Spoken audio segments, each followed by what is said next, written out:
in verse 13 of chapter 12.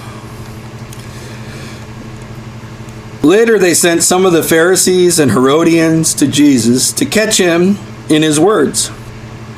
They came to him and said, "Teacher, we know you are a man of integrity. You aren't swayed by men because you pay no attention to who they are, but you teach the way of God in accordance with truth." Just stop there for a second. So they're looking for a way to arrest him, right? That's what just happened. They know that the parable was spoken against them. And isn't it amazing that the very parable that he spoke is being fulfilled while he's speaking it? Yeah. They're like, he's talking about us. We need to kill him. Shazam. He just said that's what you were going to do. And he was going to take the vineyard away from you. So they go away. They make this plot. And they send these other ones. Okay, these guys can do it. And they come and they butter up Jesus, right? That's the way to do it. A little flattery. Oh, you are a man of integrity. You're not swayed by men because you pay no attention to who they are, but you teach the way of God in accordance with truth. Is it right to pay taxes to Caesar or not? Should we pay or shouldn't we? But Jesus knew their hypocrisy. "Why are you trying to trap me?" he asked. "Bring me a denarius and let me look at it." They brought him the coin, and he asked them, "Whose portrait is this, and whose inscription?" "Caesar's," they replied. Then Jesus said to them, "Give to Caesar what is Caesar, and to God what is God's." And they were amazed at him. They knew they had him, right?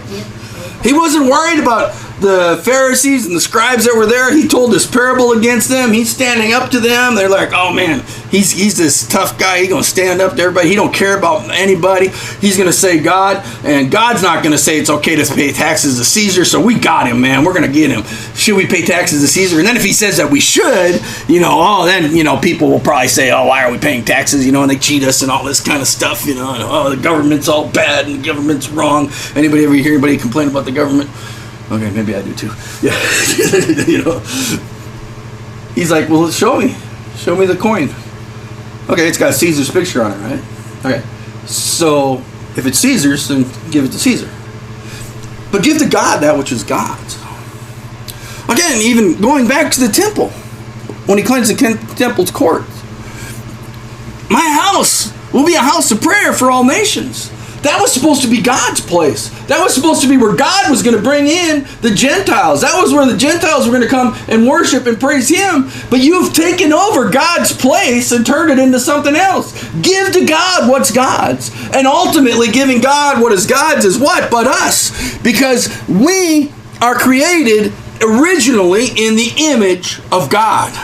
Whose image is on the coin? Caesar. It belongs to Caesar. Whose image is on us? God.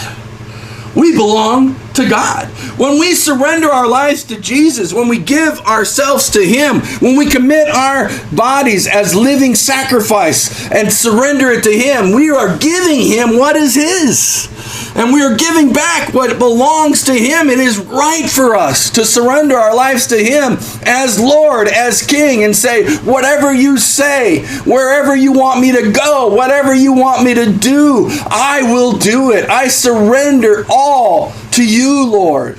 My time, my money, my life, my house, my family, my neighborhood, my job, my car, my dog.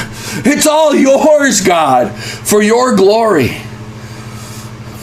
And yet, do we surrender it all to him? How much do we hold on to for ourselves? How much do we control for ourselves? How much do we take and mix in a little bit of the word, a little bit of the world, a little bit of self, a little bit of pride, a little bit of culture, a little bit of this and a little bit of that, and just mix it all together?